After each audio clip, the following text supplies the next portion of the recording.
Nos da mucho gusto que el investigador Julián Atilano Morales se encuentre aquí en el estudio. Él es doctor en Sociología por el Colegio de México, maestro en Ciencias Sociales por la Flaxo y además licenciado en Sociología por la Universidad de Guadalajara, diplomado en Estudios Latinoamericanos por esta misma Universidad de Guadalajara y académico de la Facultad de Ciencias Políticas y Sociales de nuestra querida Universidad Nacional Autónoma de México, ahora muy derechizada, pero pues ya nos contarás, doctor, cómo ves a la universidad. Antes de ello, me gustaría pues que platiquemos de otros temas. Bienvenido, doctor. Muchas gracias, Nancy, un placer y hasta que se me hace venir a las oficinas de Contralínea, un gusto como siempre.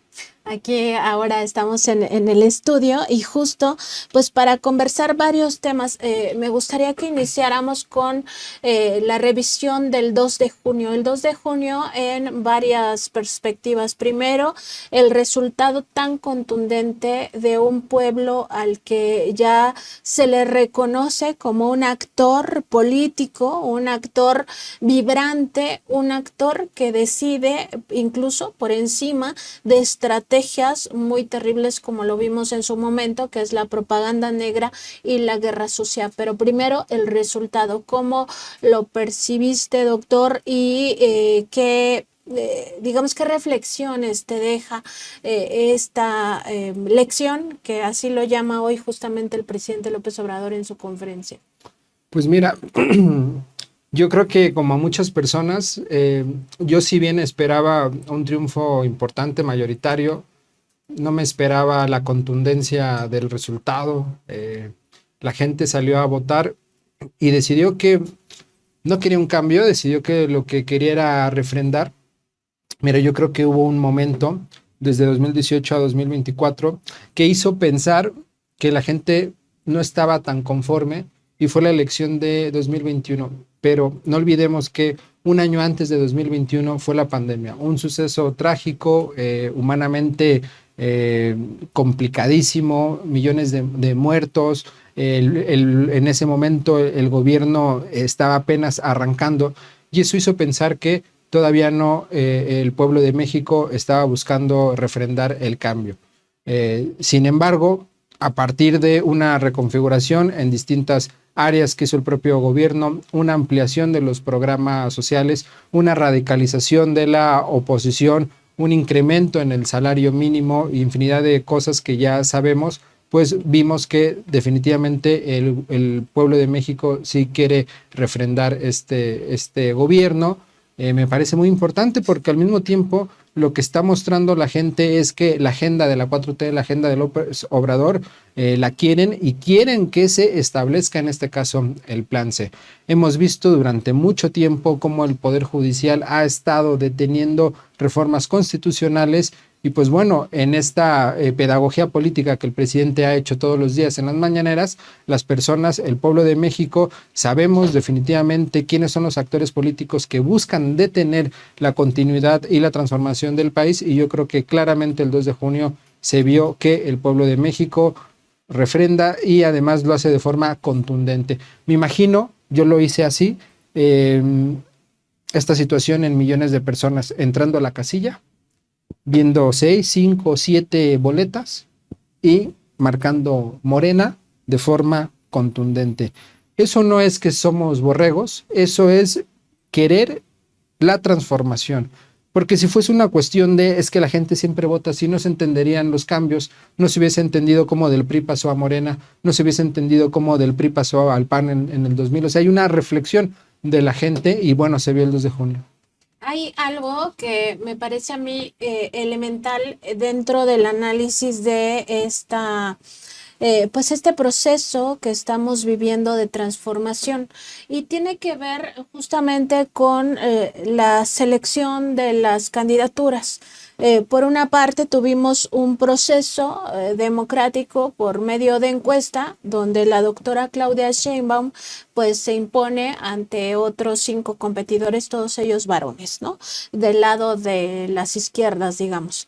Y del lado de la derecha, pues una imposición muy dramática. Todos los competidores de alguna manera se quejaron de ese proceso, donde ya venía pues pactado desde este pacto de la ignominia de Coahuila, ¿no? Que finalmente Marco Cortés hizo el favor de publicar en su propia red social.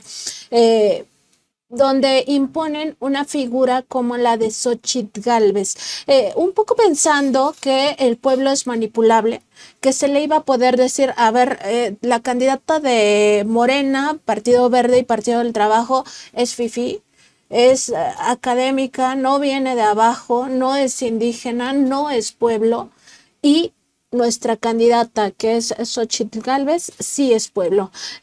¿Cómo viste tú este tipo de estrategias? Me parece a mí, pues que rayan hasta en lo ridículo, o sea, de creer verdaderamente que el pueblo es tonto. Pero ¿cómo lo evalúas, doctor?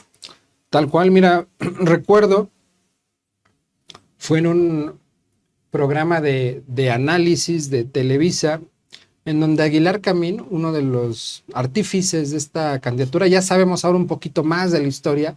Algunos personajes políticos ahora han dicho que la candidata, Marco Cortés lo dijo hace unos días, que Xóchitl Gálvez fue una, no dijo imposición, pero sí dijo que fue una propuesta de la sociedad civil organizada. Prácticamente dijo Claudia X González la puso, pero en el momento en donde todavía no tenía candidatura la oposición, es Aguilar Camín que empieza a soltar, dejar ahí la idea y dice, ella sería una buena candidata, y empieza a vestir toda esta idea que tú acabas de describir muy bien y dice, mira, ella es pueblo, ella usa un huipil, ella es una persona que habla de forma coloquial, es ocurrente, en ese sentido es la candidata, la mejor candidata que tenemos para competirle a quien vaya a ser la candidata o el candidato de Morena. Y a partir de ahí se empieza a construir una idea, una narrativa de que ella era la mejor candidata.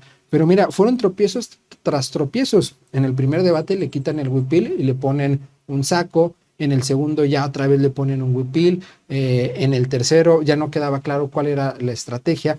Estuvieron dando bandazos porque, Nancy, siguen sin entender qué quiere el pueblo de México y por qué los rechazó en 2018. Tuvieron muchos años. De 2018 a 2024 tuvieron muchos años para replantearse y preguntarse por qué la gente votó en contra de nosotros. Y no lo hicieron. Lo que hicieron fue repartirse las cuotas y cuates, y pusieron a una candidata y dijeron, con esto ya lo resolvemos.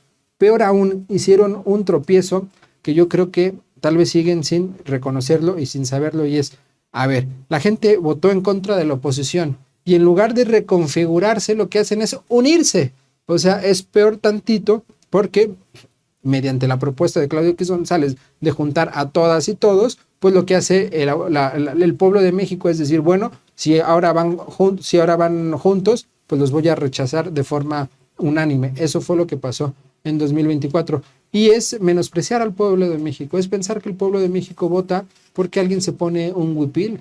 Vemos a Claudia Sheinbaum, efectivamente ella tal vez no tiene la misma trayectoria ni de vida ni profesional que López Obrador. Efectivamente viene de la academia, viene de padres también académicos, sin embargo tiene la bandera de la 4T y de primero los pobres, y la gente no es tonta y sabe perfectamente que aunque ella venga de la academia, está buscando refrendar el proyecto transformador, mientras alguien que se pone huipil, pues no es otra cosa que una corrupta. Vimos durante toda la campaña todos los esquemas que ha tenido de corrupción con sus empresas, con la empresa aparentemente del esposo, pero pues la gente identificó muy bien los dos proyectos. Eso sirvió mucho y reitero, el presidente hizo muy bien la distinción entre estos dos proyectos desde el primer momento de que comenzó la presidencia. Y doctora, a eso se le suman los propios errores de Xochitl Gálvez, porque no hay que olvidar que digamos, comportamientos donde el teleprompter se le apaga y entonces ella ya no puede hilar un discurso, o donde ella incluso se retira un chicle, ¿no? Y lo deja en la mano de su colaboradora.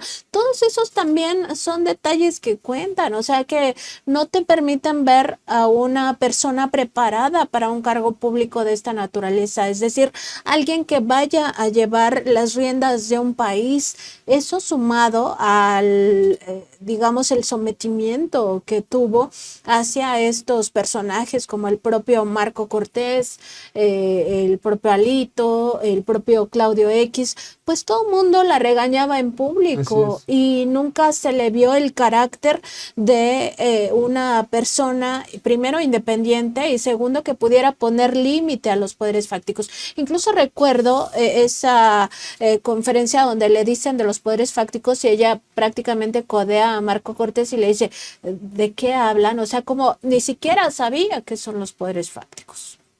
Muy bien la distinción que haces, porque es como ver cuál es la responsabilidad de cada actor político dentro de la oposición. Definitivamente ella fue responsable. O sea, yo creo que tal vez, mira, a veces se dice que si hubiese sido Beatriz Paredes le hubiese ido mejor. Yo no creo.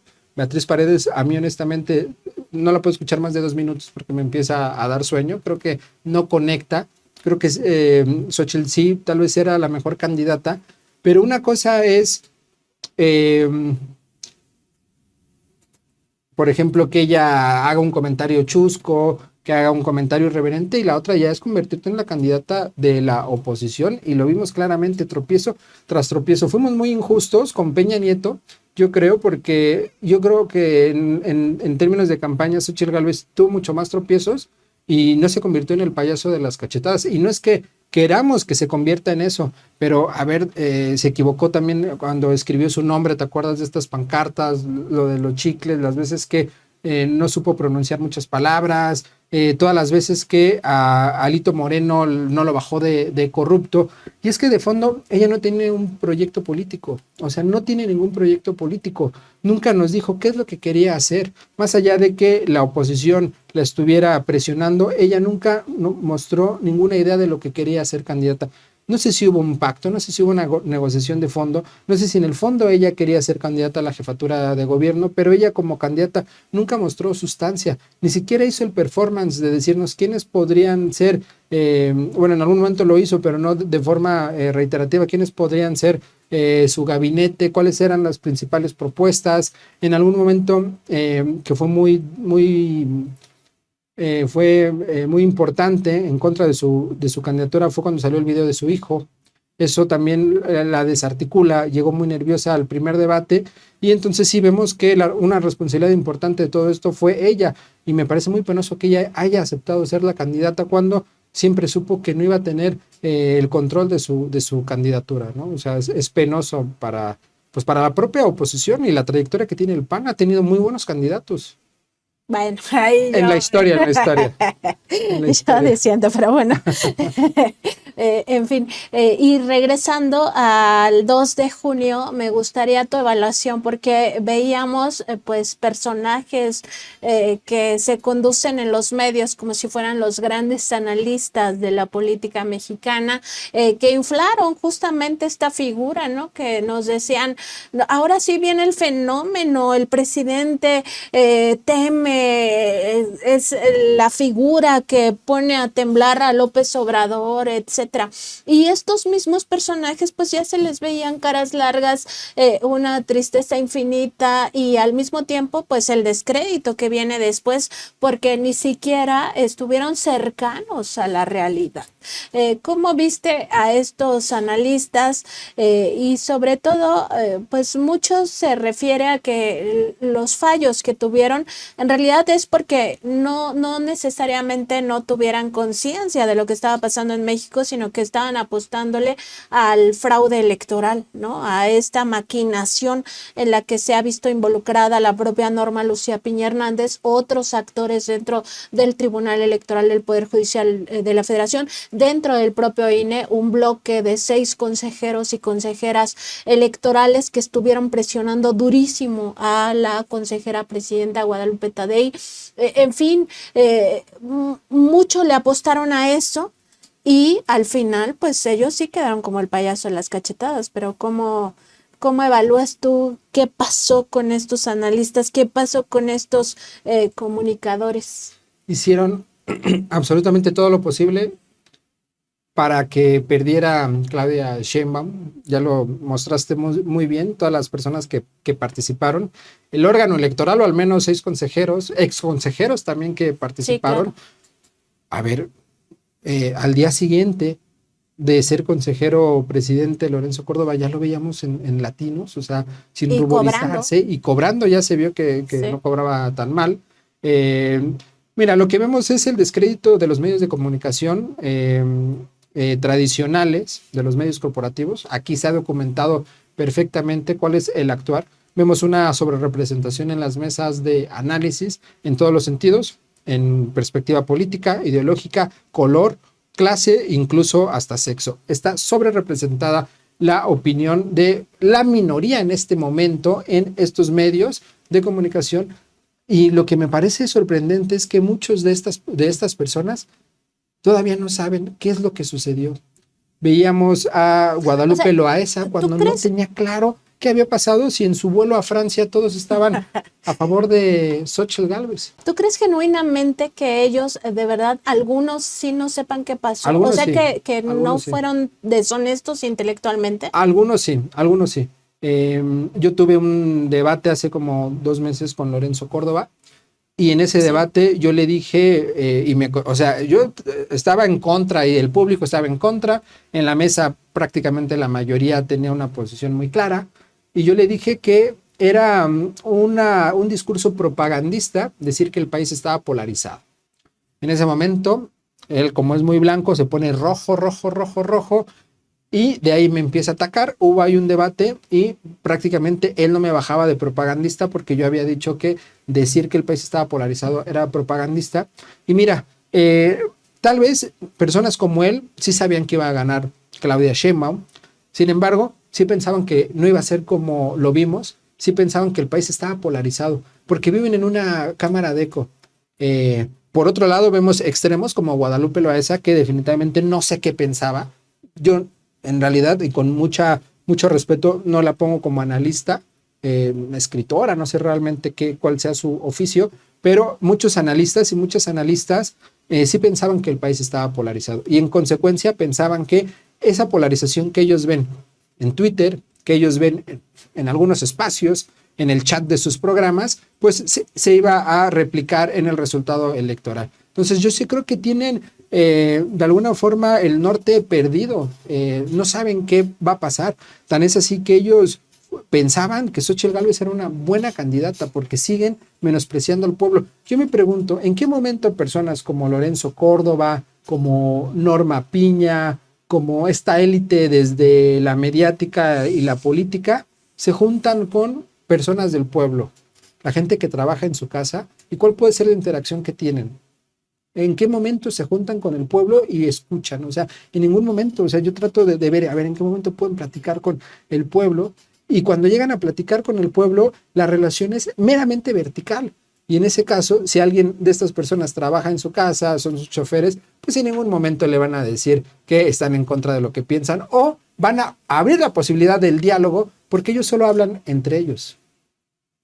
Sí, esto de mejor que sigan su camino ha servido mucho. O sea, ¿para qué te peleas con tu empleador si al final pues él ni va a cambiar su pensamiento y al contrario te puede perjudicar corriéndote, ¿no? No entiende, no sé si has visto algunos clips de Atypical, cómo ponen de ejemplo a la mujer que parece que es la que hace de comer en el programa, y prácticamente la toman como alguien que vive en la prehistoria y que no entiende qué es el autoritarismo, qué es la democracia, no entiende, ¿no? Y así ven al pueblo de México. Entonces, es el distanciamiento que tienen, ¿no? O sea, no es la caricatura de que pensaban que Xóchitl iba a arrastrar, no, simplemente no entienden qué es lo que piensa, quiere, desea, la mayoría del pueblo de México, no conviven con ellos, ¿no? Es el distanciamiento que han tenido y ahí está el resultado, a diferencia de lo que hizo López Obrador, que fue desde el primer momento conectar con el pueblo de México, poner al pueblo en el centro. Al primer momento, yo por ejemplo, que soy de la comunidad académica, integrantes de la comunidad académica, al principio los más progres votaron a favor de López Obrador y algunos de esta élite académica empezaron a estar en contra porque decían, es que está en contra de nosotros, no sé qué, y lo que yo les decía, a ver, es que no te está hablando a ti. El presidente no tiene el menor interés de hablarle en una mañanera a la academia elitista mexicana, sino al pueblo de México. Y hacia ellos va, y hacia ellos van los programas sociales. Y todo este programa de austeridad necesario para evitar la corrupción también significaba poder tener dinero y dárselo a quienes nunca han tenido dinero. Eso es lo que vimos. Y entonces estos pequeños élites que hay en la población mexicana, pues sienten que la izquierda mexicana los ha rechazado, ¿no? Cuando ni siquiera esas es como las coordenadas que están presentes en el debate público.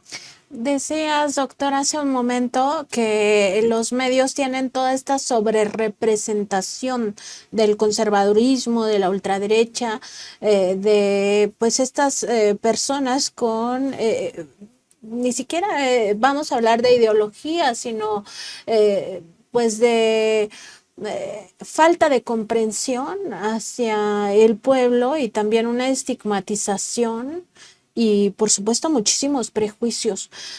¿Cómo lees el hecho de que no estén cambiando? O sea, porque pasó un día de la elección y entonces estaban, como dice el presidente, todos zarandeados y no entendían nada, pero a los 2 días de la elección otra vez vienen las campañas de guerra sucia y de propaganda negra y ahorita están metidos en esas guerras sucias y no pues responden al, digamos, al deber ser de los medios de comunicación, que eso es un fenómeno además mundial. Las corporaciones mediáticas así son, no hacen periodismo, en realidad hacen propaganda y propaganda en su beneficio de sus intereses corporativos, empresariales, etcétera. Pero ¿por qué no hay una autocrítica? Yo recuerdo que vi a varios de estos comunicadores diciendo Claudio X tiene la culpa, o sea, ¿quién lo eligió a Claudio X para encabezar esto? Y ellos, o sea, ¿y cuál era su responsabilidad de ellos? ¿Cómo ves esta parte? Es bien interesante porque estas 3 personas que hablaron en contra de Claudio X trabajan para la misma corporación que es Grupo Radio Fórmula, ¿no? Que fue Ciro Gómez Leiva, fue López Dóriga y fue Azucena Uresti. Esas 3 personas. A mí también me encantó, yo estaba encantado escuchando eso, porque por un lado, como bien dices, se deslindan, ¿no? Y ellos siempre están más allá del bien y del mal, después siempre del resultado electoral, por supuesto. Pero también vemos la reconfiguración de la oposición, vemos también cómo había tensiones durante la campaña y esperaron al 2 de junio para ya hacer esos rompimientos. Básicamente lo que yo vi cuando criticaban a Claudio X González fueron voceros de la gran oligarquía diciéndole al gerente, no hiciste bien tu trabajo, y diciéndole a los otros empresarios, a las otras oligarquías, seguramente hay algunos que están a favor de Claudio X, ya ven cómo ponen a este. Mira, yo lo pienso igual que con el problema de la selección mexicana, que a veces dicen es que Televisa puso a un director técnico y no, es que ahora el Grupo Monterrey lo puso, y entonces si le va mal en ese momento a la selección y se lo puso el Grupo Monterrey, Televisa sale a decir, ya ven, es básicamente lo mismo. O sea, yo sí así lo veo y es la reconfiguración de la oposición, y ahora me imagino que en los próximos 3 años va a haber otro grupo que va a intentar dominar la escena política de la oposición y poner a un candidato que consideren que es el propicio. Vemos el calderonismo también, que ha estado de alguna forma al margen. A ver, vimos a Lozano peleándose con Marco Cortés. Son esas reconfiguraciones que están haciendo, pero es una punta del iceberg y es apenas lo que alcanzamos a ver. Y por otro lado vemos a todos los opinólogos y conductores que pues simplemente se distancian. No sé si leíste ayer la columna de Denise Dresser, hablando en contra de como los nuevos o los emergentes opinadores pro 4T, y ella siempre hablando de la distancia. O sea, ella no dice yo era parte de los opinadores del régimen neoliberal, no. yo como critiqué antes, critico ahora. Hay unos que tratan de siempre quedar bien, pero es la propia gente quien los está ubicando y que los está colocando, ¿no? Entonces yo sí veo que hay esa reconfiguración y que no hay interés, y en los medios corporativos esa sobrerepresentación que mencionamos, pues tú lo sabes mejor que yo, también se debe a las propias audiencias y a la propaganda y publicidad que entra, ¿no? Publicidad que obviamente quiere que un tipo de gente vea esos programas, ¿no? Que están destinados a esos programas, y entonces ellos tienen que seguir marcando una línea destinada a consumidores, ¿no? Así lo ven. Hay otro asunto que me llama la atención, justo después de las elecciones, que son estas declaraciones que da el propio empresario accionista de Kimberly-Clark, Claudio X González Guajardo, porque no hay que olvidar que eso pues no es la sociedad civil. Así es. Es en realidad la oligarquía disfrazada de asociaciones civiles para evadir el pago de impuestos, así de claro. Y además para influir, ¿no? Tienen al IMCO, tienen a Mexicanos contra la Corrupción e Impunidad, tienen al Consejo Nacional de Litigio Estratégico y a otras organizaciones facciosas, borde político. Bueno, ya los hemos publicado aquí en Contralínea, no voy a dar mucho detalle de eso, pero él decía, pues como que lo único que deseaba es que en el próximo sexenio no se tenga una conferencia matutina porque es la que manipuló a las masas. O sea, la única explicación que ellos le pueden dar al resultado catastrófico de la derecha, pero sobre todo del modelo económico neoliberal, no es la conciencia social, la conciencia de clase, la conciencia colectiva, no es el hartazgo de la gente, no es que la gente se estaba muriendo por las condiciones en las que estábamos inmersos, con salarios de hambre, con pensiones de hambre, con incertidumbre laboral, con esquemas de outsourcing, con todo la expoliación de los sistemas sanitario, de vivienda, los derechos humanos pues reducidos a servicios, etcétera. No, o sea, para ellos es la manipulación. Y decía, si se acaba la conferencia matutina en el próximo sexenio de la doctora Claudia Sheinbaum, creo que ni siquiera le reconoce el doctorado, pero bueno, la idea es esa, pues ya ellos van a poder manipular a las masas, ¿no? ¿Cómo evalúas esta parte? O sea, ¿cómo es posible que no crean en ese actor político que es el pueblo de México? Pues mira, al menos sí reconocen que la mañanera es una pieza dentro de esta transformación muy importante. Y definitivamente lo es, y además hizo contrapeso, porque con todo respeto, en las mejoras que tiene que haber en este gobierno, pues una de ellas es el sistema público, ¿no? De los medios y todo esto, ¿no? Entonces, pues sí, hubo ahí un contrapeso importante, y además contra los medios corporativos, porque aunque el sistema público estuviera así súper aceitadísimo, tampoco es que muchas personas lo vean, ¿no? Entonces sí es importante eso. Pero siguen desconociendo, a ver, hagamos como un ejercicio, luego yo me pregunto, si no existieran las mañaneras, pero todo estuviera igual, dignidad al pueblo de México, programas sociales, el sistema de salud, salario mínimo, etcétera, ¿cómo hubiese sido el resultado? Y yo creo que no hubiese sido tan distinto, porque, a ver, ¿cuántas personas ven la mañanera todos los días? No creo que muchas, que se informen y sepan lo que se está debatiendo y lo que hay, sí, que de alguna forma son como consecuencias de la propia mañanera. Sí, pero no son 36 millones claro, diarios. No lo son, definitivamente. A veces uno se le pasa, a lo mejor a ti no, a mí a veces, mí no. a mí a veces se me pasa una, o veo los clips, o sea, pero siempre trato de estar como informándome de lo que dice el presidente, y yo pues de alguna forma de las cosas que me dedico es a estar opinando y viendo las noticias, pero la mayoría de mi familia, ¿no? Mi mamá, que es López Obradorista, no ve todos los días las mañaneras, ve algunos clips, sabe lo que está pasando, sabe el debate, que eso es lo importante. Entonces, en suma, sin las mañaneras, el resultado no sería tan distinto. Entonces, si la oligarquía cree que si Claudia Sheinbaum, porque no tiene ese carisma que tiene López Obrador, si tal vez las mañaneras van a ser más ejecutivas, más acotadas, si no va a estar toda esta dimensión histórica y de análisis que hace el propio presidente, ya va a ser la forma para que ellos puedan manipular, pues están totalmente equivocados, ¿no? Porque por un lado, aunque ella esté presente en el debate público de una forma distinta, pues va a marcar agenda todos los días. Y por otro lado, no es eso, o sea, siguen sin entender. Mira, si entendieran por qué le fue tan bien a la 4T, yo sí lo relaciono mucho con las condiciones materiales que tiene que ver con el salario, el bolsillo, estar contentos, ellos lo hubieran hecho.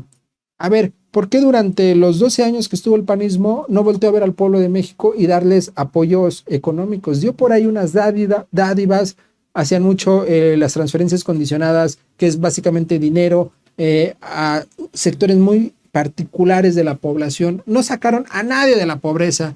Creo que en 2019 vimos un estudio de Coneval que mostró 10 años y ¿te acuerdas? Salió prácticamente igual, no sacaron a nadie en la pobreza y López Obrador en 3 años sacó a 5.5 millones de la pobreza, Y ¿no? con pandemia Y con y con pandemia, guerra Rusia-Ucrania, o sea, es que se nos olvida que hubo una Israel, pandemia ahí más bien impresionante, ¿no? Y lo logró. Si lo hubieran hecho, ellos hubieran apoyado al pueblo, daban ahí algunas migajas y estaba toda la corrupción, ¿no? Entonces, o sea, cada que los escuchamos es reafirmar que no están entendiendo y no es una onda de soberbia de que, ay, sí, nosotros sí estamos entendiendo. No, simplemente es que ellos siguen viviendo en una burbuja y no reconocen. Igual lo vi, 2, 3 días salieron los más autocríticos a decir, no sabemos qué está pasando, pero si vemos los programas ahorita de análisis, otra vez estamos, ya regresaron regresaron, ¿no? Y además porque los analistas siempre, como dicen en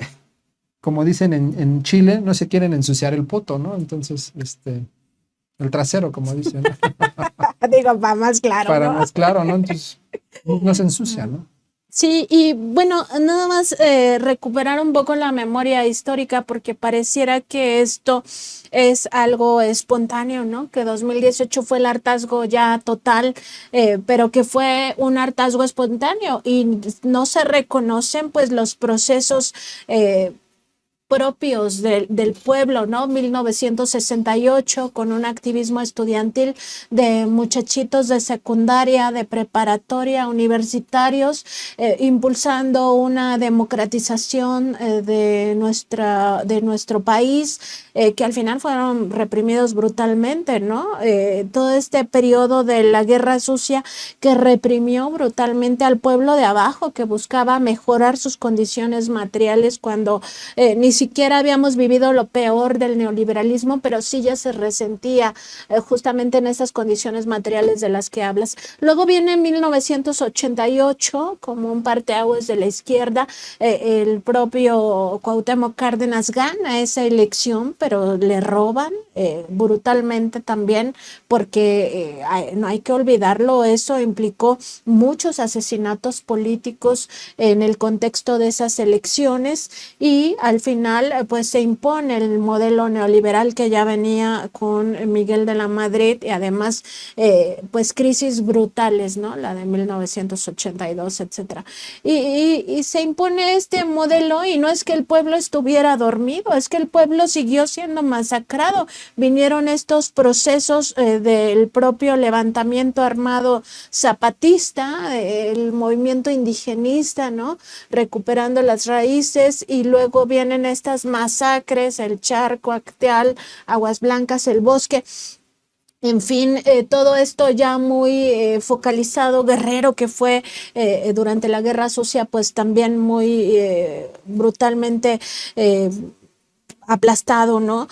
Viene 2006, pero intentan frenarlo con el desafuero, como si eso no hubiera existido, ¿no? Pareciera que se nos olvida. Luego 2012, otro fraude electoral monumental, que ahora ya muchos no lo quieren reconocer porque dicen que Peña Nieto sí ganó esas elecciones, pero al final fue un nuevo fraude electoral. Y viene 2018 y lo intentaron hacer, o sea, quisieron poner hasta Eugenio Derbez, o sea, sí, válgame con su análisis político de que se podía hacer su candidato y que el pueblo de México podía votar por esa persona. Pero en fin, más allá de eso, son procesos que nos traen mucho tiempo y México fue el que inicia la revolución, las revoluciones sociales con la Revolución Mexicana. Es decir, México es ese pueblo, o sea, no hemos cambiado. ¿O cómo lo ves?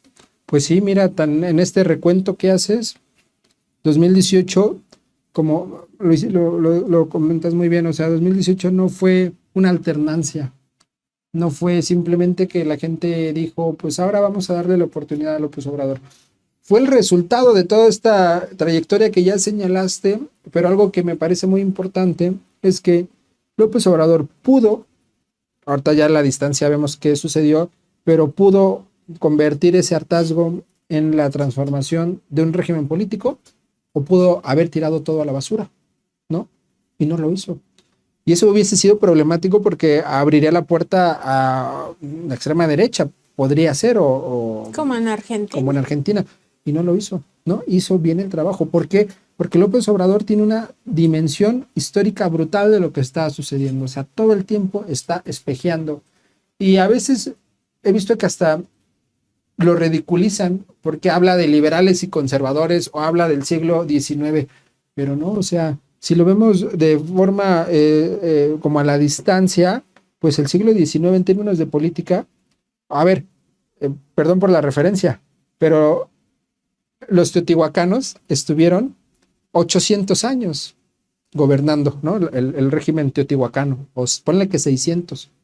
Eh, Del siglo XIX a la fecha van 200 años prácticamente, y han pasado muchas cosas, entonces nos queda muy cerca en términos históricos, y básicamente son esos dos polos que iban desde los realistas, que van los conservadores, en algún momento se quiso desdibujar, porque una estrategia de la oposición contemporánea es tratar de desdibujar el espectro político y que se nos olvide que hay derecha, izquierda, liberales y conservadores, y lo que hace López Obrador es nuevamente ponerlo en el centro, y eso le da mucha claridad al pueblo de México porque dice, claro, nosotros somos los que históricamente siempre hemos sido los pisoteados, siempre hemos estado al final de la fila, nunca han visto por nosotros, y entonces le da una dignidad histórica al pueblo de México para decir, claro, definitivamente nosotros con nuestro voto podemos hacer y refrendar esta transformación. Eso que hizo López Obrador es más allá de ponerle cimientos a un régimen político, es darle dignidad al pueblo de México. O sea, yo sí valoro mucho lo que ha hecho y sí lo comparo con Lázaro Cárdenas, sí lo comparo con estos grandes líderes históricos, y no nos vamos a dar cuenta los profundos cambios simbólicos para la psique de la sociedad mexicana que hizo López Obrador. O sea, les dio dignidad a un pueblo totalmente pisoteado durante muchos años. Tan es así es que la gente salió a refrendar su voto. Tan es así que eso es como un tipo de blindaje frente a la farsa, a las mentiras. Porque los proyectiles que le mandaron a López Obrador durante su gobierno no fueron menores. A ver, cuando lo acusaron de vínculos con el narcotráfico, cualquier otro político lo tambalea. Hubo muchas cosas en donde lo agredieron con su familia y se mantuvo, porque la gente cree, o sea, la gente ya entendió que esto es una disputa entre dos polos, entre dos proyectos políticos, y del otro lado van a querer torpedear todo el tiempo, ¿no? Entonces es la confianza. Eso logró también López Obrador, tener la confianza. Y a partir de eso, pues bueno, ya siguen los siguientes peldaños, ¿no? Y en este caso, pues Claudia Sheinbaum ya tiene esta reconfiguración, al menos simbólica, de la gente, ¿no? Entonces, a mí me maravilla ver, o sea, yo sí creo, como dice López Obrador, que vivimos en tiempos estelares. Y justo, ya volviendo otra vez al 2 de junio, que es como este parteaguas, pues viene el periodo de la primer mujer presidenta de la República, la virtual presidenta electa Claudia Sheinbaum. Además me parece como ese tipo de mujer que todos quisiéramos ver en la presidencia. Es científica, es doctora, es humanista, tiene muchísimas cualidades, y muchos intentan restarle pues sí al decir que no tiene el carisma del presidente y que no tiene esta cercanía con el pueblo. Sin embargo, también este proceso electoral nos permitió ver la propia trayectoria de lucha de la doctora. ¿Qué significado tiene desde la academia, pues este segundo piso de la cuarta transformación, que sea encabezado por una mujer y que además sea una mujer pues con todas estas virtudes de la doctora? Mira, es que cuando hablamos de la academia, a veces siempre pensamos en la academia elitista. La mafia científica, por ejemplo, quienes estaban antes en el CIDE, quienes siguen ahí. Para ellos, O en la UNAM, o en la o sea, UNAM, ¿no? ahí está Lorenzo Córdoba. En la UNAM, por ejemplo, en el Instituto de Investigaciones Jurídicas. Para este sector de la academia, Claudia Sheinbaum es una desterrada. Claudia Sheinbaum no es una académica. Incluso los académicos que somos chairos, por decirlo así, pues somos ignorantes para esta gente, no tenemos ningún mérito y cuando avanzamos en los propios escalafones, seguramente fue porque hubo ahí algo raro, un pacto, alguien te echó la mano, ¿no? No tenemos ningún mérito. Y lo mismo pasa con Claudia, ¿no? O sea, así la ven como la chaira, ¿no? La propia María Elena de CONACYT también así. Todos los de la academia que estén en la 4T son chairos ignorantes. Pero hay un sector más amplio de la comunidad académica y es la mayoría. Yo creo que debe ser como el 90-95%, los profes de asignatura, los profes de nivel medio básico, los profes de universidades regionales, por ejemplo, los profes de la Universidad Benito Juárez. Toda esta gente sí la ve como la cúspide de la academia al servicio público, ¿no? Y eso es Claudia Sheinbaum.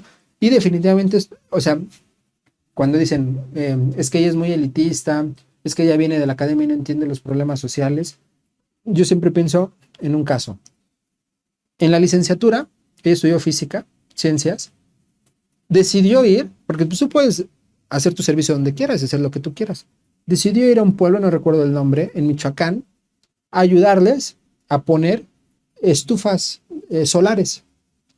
A ver, ¿qué fifí iría a un pueblo o qué persona lejana del pueblo iría a una comunidad seguramente muy marginal, seguramente ni siquiera había luz eléctrica o gas, a ponerles estufas, ¿no? Tienes que tener una dimensión social para hacer eso.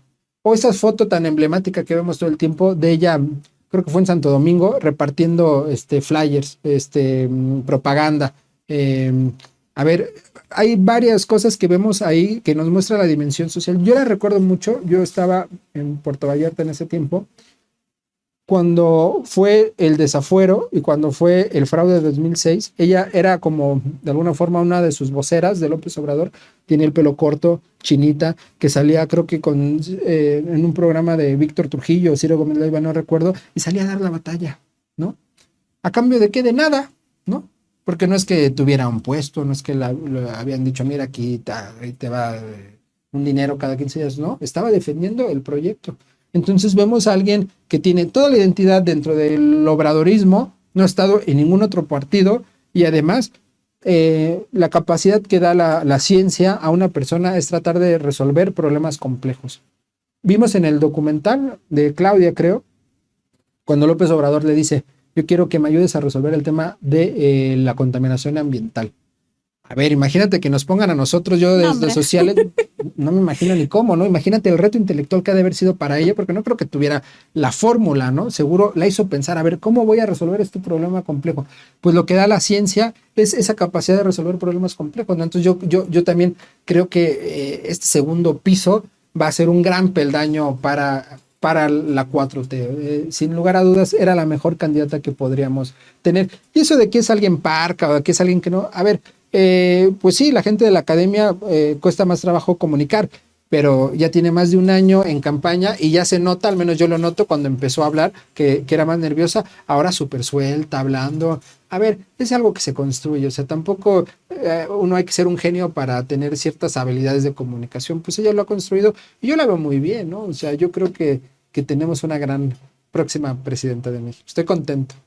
Y justo sobre el modelo de comunicación, bueno, sigue la incertidumbre, ¿no? Si ella va a continuar con las conferencias matutinas o va a tener un modelo de comunicación distinto.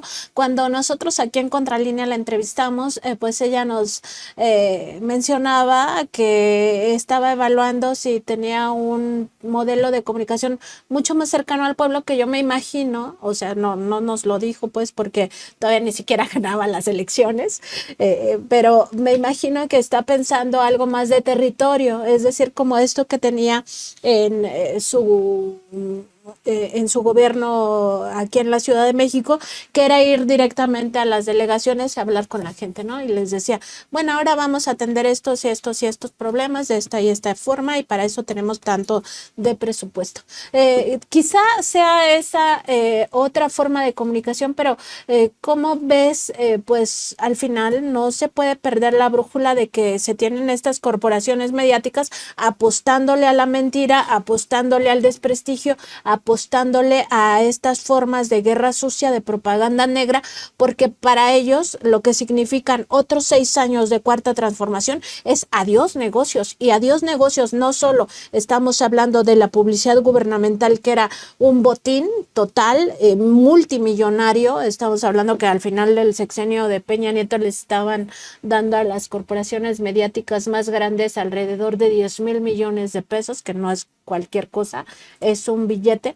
Pero además los otros negocios, las cárceles, las carreteras, los casinos, porque además tienen casinos, ¿no?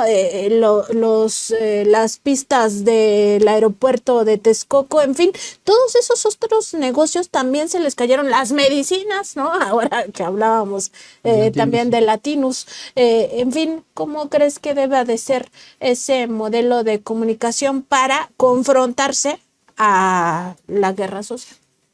Mira, yo creo que tiene que mostrar cuál es el cambio que ha tenido México en el sistema público. Básicamente estoy diciendo, estos programas que nadie ve, que son costosos, pienso en primer plano, sí, ¿no? Es el que sale. Donde sale María Amparo Casar, no que puedes es tener la a una reaccionaria ahí. Propagandista. No puedes tener a una reaccionaria ahí, o el otro académico del CIDE que sale ahí, que ya, o sea, para mí ya está diciendo cosas absurdas. Crespo, sí, que dio un giro importante. No puedes tener a esos personajes. No estoy hablando de censura, porque definitivamente todas las voces sí tienen que estar. Claro, voces de derecha, yo sí diría, tienen que estar en el sistema público. Pero tiene que estar la representación de las urnas ahí, ¿no? Hay pocas voces que están ahí presentes. Eso por un lado, más en términos como de opinión. Sí se tiene que ampliar la transmisión del sistema público a todo el país, y por otro lado, sí tiene que, no sé, no me queda muy claro qué tendría que pasar con medios independientes. Si fortalecerlos, como tratar de como que ampliar el sistema público con medios independientes, en contralínea, por ejemplo. Seguramente ustedes han reflexionado mucho al respecto, pero sí tiene que haber una coordinación, al menos a veces es la palabra, una coordinación entre el sistema público, medios independientes. Creo que también una forma interesante que se podría apoyar, porque muchas veces lo vemos desde el centro, es medios independientes o radios locales, apoyarlas y hacer un esquema en donde comunicadores, mujeres y hombres de todo el país, tengan herramientas y habilidades para mostrar. O sea, necesitamos voceros y voceras de la transformación en todos lados.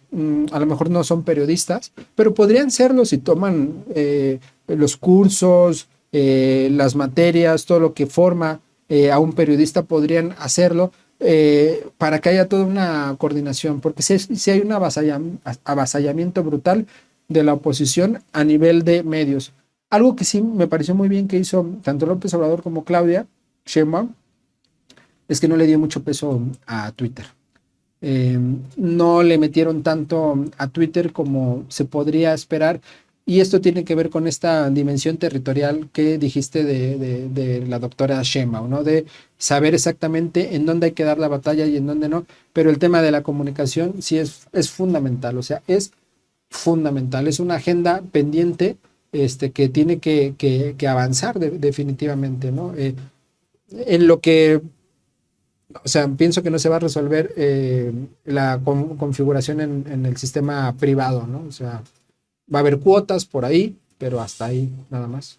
Bueno, nada más una digamos, yo disiento un poco con esto que decías que las voces de derecha sí deben de estar dentro de los medios públicos. A mí me parece que no es necesario en el sentido de que las voces de derecha tienen muchísimo espacio y no es censura. O sea, al final tienen las corporaciones mediáticas que nunca les van a cerrar el espacio. Primer punto. Segundo punto, con dinero público no se puede seguir financiando la mentira.